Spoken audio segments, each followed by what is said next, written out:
중국의 신문에 이런 기사가 났습니다. 왜 우리는 위험에 빠진 타인을 방관하는가? 라는 제목으로 기사가 났어요. 어떤 내용이냐면 한 여성이 중국 베이징을 여행을 하는데요. 저녁이 되어서 꽤 유명한 4성급 호텔에 들어가서 숙박을 하게 되었습니다. 근데 자신이 방에 들어가려고 하는 순간에 괴한이 나타나서 이 여성을 납치하려고 하는 거예요. 여성이 소리를 지르면서 벗어나려 했는데 여성의 힘이 남성을 이길 수 없어서 계속해서 끌려가고 있었습니다. 그 괴한은 여성을 목에 쥐고 때로는 바닥에 내동댕이 쳤습니다. 그런데 그때 두 명의 사람이 이 복도를 지나가고 있었습니다. 그래서 여성이 살려달라고 소리쳤어요. 그 중에 한 명은 한번 훑어보고 그냥 지나가고 그 옆에 있는 사람도 그냥 본척만 척하고 자신의 방으로 가버렸습니다. 좀 있다 보니까 호텔 직원이 지나가게 되었어요. 호텔 직원이 보더만 그냥 또 지나가는 거였습니다. 여성은 계속해서 살려달라고 얘기했습니다. 잠시 후 엘리베이터 앞에서 3명의 투숙객이 내렸습니다. 여성이 도와달라고 애원했지만 한 명은 여성이었는데 본체만 채 그냥 지나쳐버렸고 2명 역시 그냥 본체만 채 자기 방으로 들어갔다라고 합니다.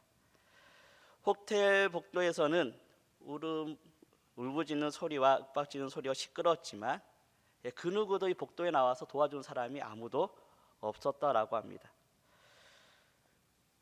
시간이 지나자 복도에 한 사람이 뛰쳐나와서 시끄러워서 조용히 좀 해라고 나오니까 그제서야 저 옆에 있던 호텔 직원이 달려와서 함께 투숙객과 함께 이 괴한을 저지하고 이 괴한을 잡아서 경찰에 넘겼다라는 기사가 떴습니다. 우리는 어려운 사람을 보면은 도와주려고 하는 마음이 큽니다. 유튜브에 보니까 쇼츠에 보니까 참 그런 거 많더라고요. 어려운 사람들 도와주는 실험 삼아서 하는데요. 우리 한국 사람들은 잘 도와주는 것 같아 보여요. 그런데 중국은 그렇지 않은 것 같습니다. 이 사건이 중국에 있는 기사를 통해서 퍼져나갔습니다. 그래서 기사가 제목이 왜 우리는 위험에 빠진 사람들을 도와주지 않고 그냥 보고만 있는가? 이렇게 기사가 떴어요. 근데 사실 실제로 중국 사람이 그렇다고 합니다. 중국 사회 자체가 사람들을 잘 도와주지 않는 그런 상황이라고 해요. 자신과 아무런 상관이 없으면 돕지 않으려고 하는 인간의 모습, 그것을 방관자 효과라고 합니다. 제노비스 신드롬이라고 얘기하기도 합니다. 어떤 사람이 주변에 사람이 많을수록 내가 나서지 않는 것, 그리고 어떤 일이 있을 때 다른 사람이 행동하는 것에 따라서 나도 따라하는 것, 그 사람이 어떻게 행동하냐에 따라서 내가 나서지 않는 것, 그냥 눈만 뜨고 멀뚱멀뚱 구경하는 것, 그것을 제노비스 신드롬이라 얘기합니다. 다시 말하면 나와 상관이 없으면은 행동을 하지 않는다라는 거예요. 재밌는 것은 이러한 사건은 우리 삶 속에서 일어나고 우리 성경에서도 계속해서 나타납니다. 오늘 우리 읽었던 본문은 오바다라고 하는 선지자가 에돔을 향해서 예언한 말씀입니다. 참 성경 찾기 힘들죠. 오바다 1장밖에 없습니다. 그 사이에 딱 붙어 있어서요 찾기도 힘들어요. 오늘 그 말씀을 함께 나누려고 합니다. 왜 방황하는 이 모습, 나서지 않으려고 하는 모습, 쳐다보면서 자기 이익을 챙겨야 하는 이 모습을 기억하면서 우리 이 본문을 잠깐 봤으면 좋겠습니다. 오늘 본문을 보게 되어지면은 그냥 쳐다보고 있는 사람이 있습니다. 에돔 사람이죠. 근데 하나님께서 이 오바다를 통해서 이 에돔 사람들에 대한 심판을 오늘 1장 전체에서 얘기하고 있습니다. 왜 하나님께서는 에돔 사람, 이 사람들을 왜 심판하시려고 하실까요? 왜 하나님을 책망을 받았을까? 오늘 그 배경을 잠시 설명하고 넘어가도록 하겠습니다. 지금 유다는 예루살렘이 바벨론에서 함락되고 있는 중이었습니다. 침탈을 당하고 있었어요. 그래서 에돔이 도와줘야 되는데 도와주지 않는 겁니다. 사실 에돔하고 유다는 형제의 나라였습니다. 에돔의 시조는 누군지 아시죠? 바로 에서입니다. 에서. 야곱의 형 에서입니다. 유다는 에돔과 아버지와 이삭이라고 하는 뿌리가 같은 형제의 나라였고 한 민족이었습니다. 그래서 하나님은 이 에돔을 다른 나라 취급하지 않고 특별하게 여기셨어요.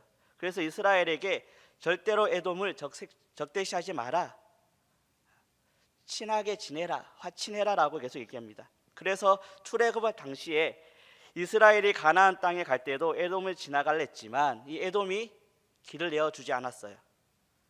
이스라엘 백성들은 화가 나서 전쟁을 해서 이 나라를 침범하려 했지만 하나님이 그렇게 하지 마 해서 이스라엘 백성들이 돌아서 가게 됩니다.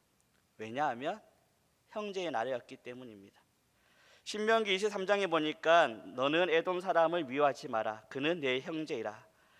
그들의 3, 4대 후의 자손은 여호와의 총회에 들어올 수 있느니라 라고 말씀합니다. 하나님은 에돔 사람, 그 에돔은 형제의 나라이고 그 자녀의 3, 4대 후손은 여호와의 총회, 다시 말하면 이스라엘 백성으로 들어올 수 있도록 하시는 하나님의 특권을 주신 나라가 어디냐? 이 에돔이다라는 거예요. 어떻게 보면 에돔은 유다와 굉장히 가깝고 형제와 같은 나라였다라는 겁니다. 그런데 오늘 본문에 쭉 읽어보면 배경이 이 에돔이 유다를 도와주지 않습니다. 그냥 방관하고 있어요. 쳐다보고 있고 이익을 얻으려고 합니다. 성경에 보면은 부자 나사로의 얘기를 우리는 잘 압니다. 부자 앞에, 자신 앞에, 집 앞에 거지 나사로가 있었습니다. 거지 나사로를 이 부자가 도와주지 않죠. 사실 부자가 모든 거지를 도와줄 수 없습니다. 하지만 자기 집 앞에 있는, 찾아오는 그 거지는 도와줄 수 있습니다. 나사로가 찾아왔지만 이 부자는 도와주지 않습니다. 도와줄 수 있음에도 불구하고 내쳐버리고 도와주지 않죠. 에돔이 마찬가지였습니다. 형제의 나라, 옆에 있는 나라였음에도 불구하고 도와주지 않습니다. 에돔은 강한 나라였습니다. 왜냐하면 강한 요새와 강한 군대가 있었습니다. 강한 힘이 있었지만 도와주지 않았죠. 모든 나라를 도와줄 수 없지만 에돔이 옆에 형제의 나라라고 하는 이스라엘, 그 유다는 도와줄 수 있습니다.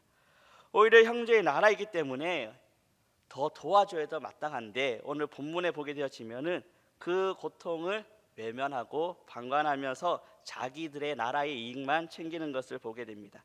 그래서 본문 11절에 보면 이렇게 얘기합니다. 11절, 내가 멀리 섰던 날 곧 이방인이 그의 재물을 빼앗아가며 외국인이 그의 성문에 들어가서 예루살렘 얻기 하여 제비 뽑는 날에 너도 그들 중에 한 사람 같았다라고 얘기합니다. 여기서 멀리 섰던 날이라는 말은 멀리 서서 구경했다라고 하는 겁니다. 다시 말하면 형제의 나라인 유다가 바벨론에게 고통당하고 있고 침략당하고 있고 재물이 뺏기고 있고 다 하고 있는데 그냥 멀리 서서 구경하고 제비를 뽑고 있는 그 중에 한 사람과 같은 그 모습으로 이스라엘 백성들을, 유다를 보고 있었다라는 거예요. 형제의 고통을 거리를 두고 방관했던 이 모습을 하나님께서는 너도 그들 중에 한 명과 같았다라고 얘기합니다. 다시 말하면 에돔 사람들이 유다를 도와줘야 되는데 그렇지 않고 비겁하게 구경꾼이 되어지고 약탈자와 같이 똑같이 유다의 재물들을 약탈했다라고 얘기합니다. 이 말씀을 묵상하다 보면 우리는 선한 사마리아인의 비유가 생각이 납니다. 주님은 그냥 지나가는 이 방관은 이웃을 죽음의 자리로 방치하는 죄와 같다라고 얘기합니다. 그래서 마태복음 25장 45절에 보면 이렇게 말씀합니다. 진실로 진실로 너희에게 이르노니 이 작은 자에게 하나 하지 아니한 것이 곧 내게 하지 아니한 것과 같다라고 말씀하십니다. 예수님은 구경꾼, 방황자, 그냥 지켜보고 멀리 서서 그냥 보고만 있는 이 사람을 그의 죄는 가볍지 않다라고 얘기합니다. 더 나아가 에돔은 유다가 어려움을 당하고 있는데 형제의 나라로서 차마 행하면 안 되는 일도 했습니다. 12절에서 14절 말씀을 보면은 간단하게 정리하면 이렇습니다. 바벨론이 유다를 침탈했는데 방관하고 그 틈을 타서 똑같이 재물을 탈취하고 노예로 잡아오고 유다인을 도와주지 않고 유다인이 도망갔다고 해서 고발해서 잡혀가게 만드는 그런 일을 했습니다. 어떻게 보면은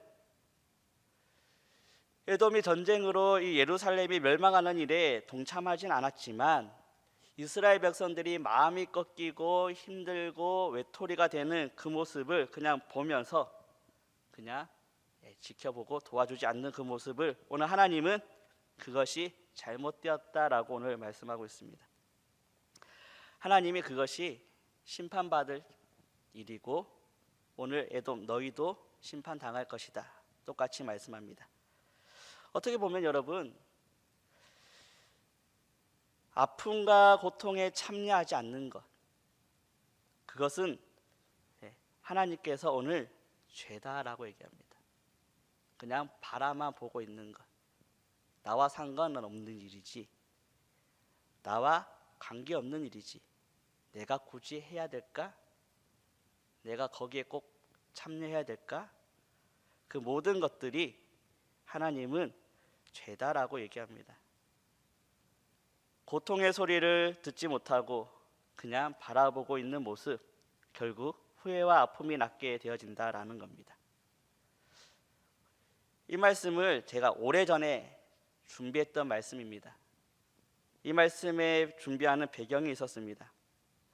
저희 어머니가 저에게 간증을 하면서 들려줬던 이야기를 듣고 저도 깨달음이 있어서 찾다 보니까 이 오바다 말씀이 눈에 들어오게 되어서 이 말씀을 이 설교를 작성하게 되었습니다. 어떤 일이 있었냐면 어느 날 아버지로부터 전화를 받았습니다. 전화를 받았는데 제 2살 밑에 있는 사촌 동생이 죽었다는 거예요. 고종 사촌이었습니다. 어렸을 때 자주 만났지만 크고부터는 자주 만나지 못했는데 그 동생이 죽었다라는 거예요. 고모집이었는데요. 천주교를 믿었습니다. 천주교도 다니겠지만 천주교 다닌다고 해서 교회를 잘 다니지는 않았습니다. 성당을. 이 친구는 어린 나이에 사업을 많이 하다가 실패하게 됐고 어려움을 많이 겪었습니다. 그러다가 어느 날 차 안에서 죽은 채로 발견이 되었습니다. 그 소식을 전에 듣고 경찰 조사로 인해서 장례가 조금 늦게 진행이 되고 이래저래 일이 마무리됐습니다. 며칠이 지나서 장례가 어떻게 되었는지 어머니께 전화를 하게 되었어요. 어떻게 됐습니까? 라고 물어보니까 어머니하고 이런저런 얘기하다가 어머니가 이렇게 말씀하는 겁니다. 예수 믿는 우리가 참 미안하다라고 얘기합니다. 우리가 한 번 더 찾아보고 신경을 더 썼더라면 더 좋았을 것을. 예수를 먼저 믿은 우리가 한 번 더 찾아보고 또 찾아보고 위에서 기대해주고 도와주고 혼자가 아니고 함께하는 가족들이 있다라고 더 말해줬으면은 이런 일이 일어나지 않았을 건데 우리가 너무나 잘못한 것 같아 라고 말씀하시는 거예요. 이 말씀을 들으면서 이 어머님의 말을 듣고 제 한쪽 가슴이 뻥 뚫린 듯한 아픔이 생겼습니다. 멀리 있다고 해서 너무나 보고만 있었구나. 한 번쯤 전화 한 번 더 하고 한 번쯤 만나서 밥 한 번 사줬고. 그때 제가 청주에 있었는데요. 고모네 집은 동탄에 있었습니다. 거리로 보면은 얼마 안 멉니다. 차로 가면 금방 갑니다. 1시간이면 가는 거리인데 사촌형이 목사였고 어머니는 권사였고 구원의 확신을 한 번도 물어보지 못한 저의 모습이 너무나 안타까웠습니다. 저는 그것을 방관이라 알고 하나님 앞에 회개하며 기도했던 일이 있었습니다. 그 말씀 후에 성경을 읽다가 이 오바댜서를 보게 되었습니다. 아픔이 있었는데 알지 못하고 힘듦이 있었는데 모르고 그냥 지켜만 보고 있던 이 모습, 그 모습이 너무 무겁게 다가왔던 하루였습니다. 그래서 말씀 읽으면서 다시는 이런 일이 있으면 안 되겠다 싶어서 제가 설교로 한번 만들어 보자 해서 작성했던 설교가 바로 이 앞에 부분 설교였습니다. 오늘 이 말씀을 다시 한번 보다가 우리 성도님들과 함께 좀 나누었으면 좋겠다 싶어서 다시 한번 가져왔는데요. 아마 저와 이런 일을 겪었던 분도 아마 있을 겁니다. 가족 중이라든지 친구 중이라든지 이웃 중이라든지 내가 조금 더 신경 썼더라면, 내가 한 마디 더 했더라면 이런 일이 벌어지지 않았을 건데 라고 하는 것들 말입니다. 팍팍한 살림살이와 어려움을 당하는 이웃들이 참 많이 있죠. 도움을 달라고 하는 손길도 있습니다. 그게 이웃일 수도 있고 때로는 교회일 수도 있습니다. 우리 교회 안에 수많은 일들, 수많은 어려움들, 손길이 참 많이 필요하지만 그냥 바라보고 있는 모습이 우리의 모습이 아닌지, 방광자의 신앙생활이 아니라 신앙적으로 그를 돕고 참여하는 신앙이 정말 믿음의 신앙이다라는 겁니다. 여러분, 그렇다면 우리는 오늘 에돔 사람과 같이 바라보고 오늘 제목과 같이 멀리 서서 있는 것이 아니라 어떻게 하면 도움을 줄 수 있을까요? 제가 곰곰이 생각해 봤는데요. 생각하다 보니까 다른 게 없더라고요. 그래서 첫 번째는 가까이 있는 겁니다. 가까이 가서 보아야 된다라는 거예요. 11절에 보니까 오늘 내가 멀리 섰던 날 곧 이방인이 그의 재물을 빼앗아 가며 외국인이 그의 성문에 들어가서 예루살렘을 얻기 위하여 제비를 뽑던 날에 너도 그들 중에 한 사람 같았다. 내가 멀리 섰던 날 구경했다라는 거죠. 그리고 너도 그들 중에 한 사람 같았다. 구경하는 사람 중 한 사람. 종합해 보면은 가까이 가지도 않고 멀리 서서 당하고 있구나, 꽃이다, 그렇지, 그런 거와 똑같은 거예요. 멀리서 보고 판단하는 거예요. 저희가 부산에 내려왔던 이유는, 청주에 있다가 내려왔던 이유는 부모님을 섬기려고 내려온 이유도 큽니다. 왜냐하면 멀리 있으니까요 부모님이 어떻게 생활하는지 모르겠더라고요. 근데 가까워 와 보니까요 스마트폰도 잘 못하시고요, 컴퓨터도 잘 안 돌아가고요. 근데 자존심은 있어가지고요 고쳐달라 얘기 못하고요, 해달라는 얘기 못하더라고요. 근데 가까이 가니까 그것이 필요하더라고요. 제가 장남인데 내려왔습니다. 부모님 곁에 있어야지 보이구나. 여러분, 가까이 가야지만 우리는 그 아픔과 힘듦을 알 수 있습니다. 그 사람이 힘든지 대화를 해보면 또 알 수 있고 그 사람과 함께 해야지 알 수 있습니다. 교회도 마찬가지죠. 교회를 멀리서 서서 구경하고 있으면은 교회가 어떻게 돌아가는지 모릅니다. 멀리 서서 보면은 교회가 저렇구나, 왜 저렇구나, 궁시렁궁시렁 얘기가 많아집니다. 근데 가까이서 보면은 그랬기 때문에 이렇구나, 가까이서 보니까 그래서 이렇게 했구나 보인다라는 거예요. 그래서 가까이 온다는 것은 참 중요한 것 같습니다. 두 번째로는 공감하는 겁니다. 12절의 말씀 보면 12절의 말씀에 내가 형제의 날 곧 그 재앙의 날에 방관할 것이 아니며 유다 자손이 패망하는 날에 기뻐할 것이 아니며 고난의 날에 내 입을 크게 벌릴 것이 아니며. 형제의 날이라는 것은 예루살렘이 멸망하고 있는 날입니다. 근데 그때 그 재앙의 날에 방관하지 않았어야 된다라고 하나님은 얘기합니다. 유다 자손이 패망하는 날에 기뻐할 것이 아니라 그들의 아픔을 공감하고 슬퍼해 주는 것이 맞다라고 얘기합니다.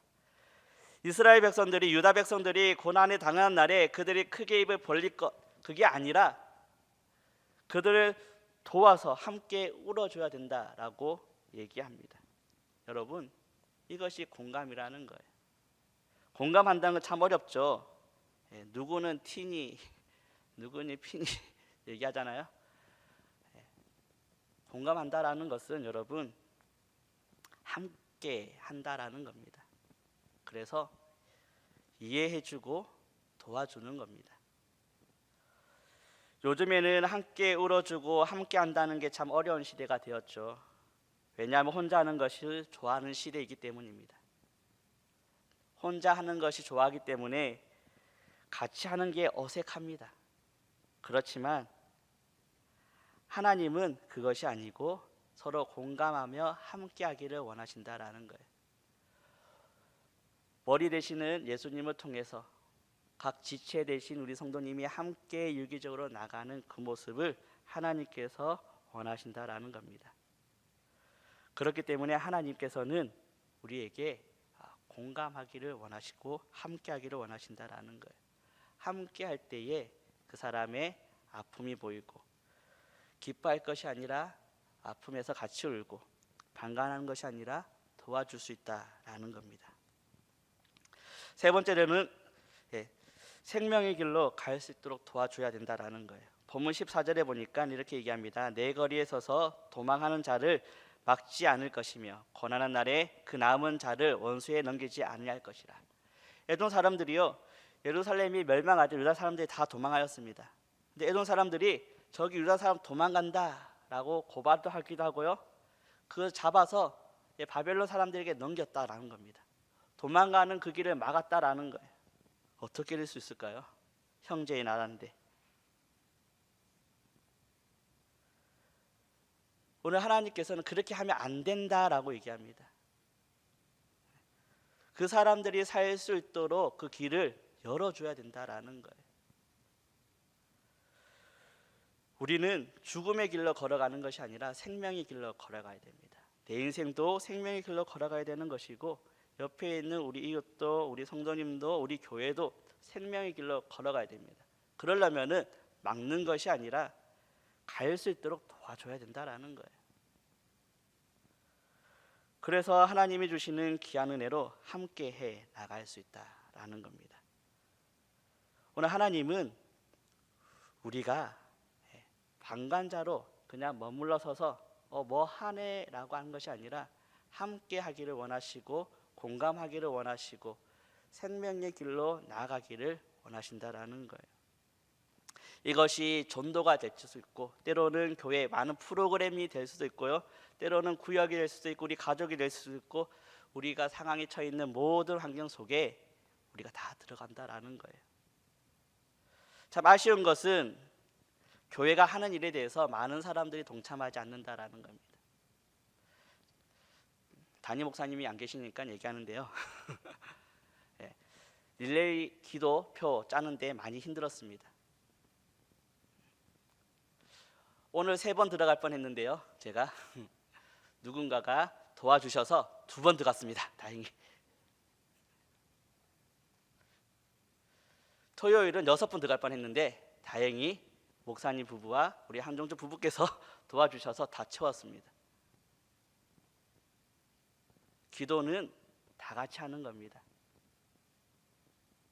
세가족 촉천주일 목사님이 하는 것이 아니고요, 제가 하는 것이 아니고요, 장로님만 하는 것이 아니고 권사님도 하는 것이 아닙니다. 우리 교회 전체가 다 같이 하는 겁니다. 그런데 우리는 계속해서 멀리 서서 보고 있습니다. 안타깝지 않습니까, 여러분? 서로 기도하자 얘기는 없고요, 함께 하자는 얘기 별로 없습니다. 강요와 압박과 협박이 난무합니다. 그런데 그것이 아니라 여러분, 우리는 하나님이 주신 은혜로 이곳에 모였습니다. 우리가 멀리 서서 어떻게 하나 지켜보는 것이 아니라 우리가 함께 뛰어야 되고, 함께 해야 되고, 함께 신앙생활 해 나가야 되고, 함께 교회 일을 해 나가야 됩니다. 그래야지 오늘 하나님께서 방관자가 아니라 오늘 하나님의 주신 은혜로 서로 돕는, 예수님께서 머리가 되시고 우리가 각 몸의 지체가 되어서 한 몸을 이어나가는 주님의 몸된 교회가 될 수 있다라고 주님께서 얘기합니다. 그렇기 때문에 여러분, 우리는 도망가면 안 됩니다. 함께 해야 될 줄 믿습니다.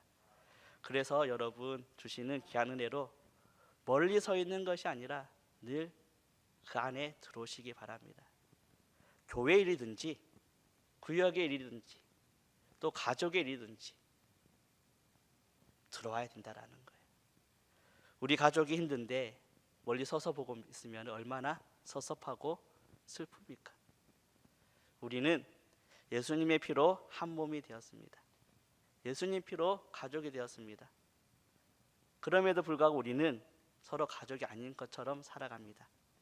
하지만 하나님이 그것이 아니다라고 얘기합니다. 오늘 방관하지 말고 서로 돕고 협력해서 나가야 된다라고 이야기합니다.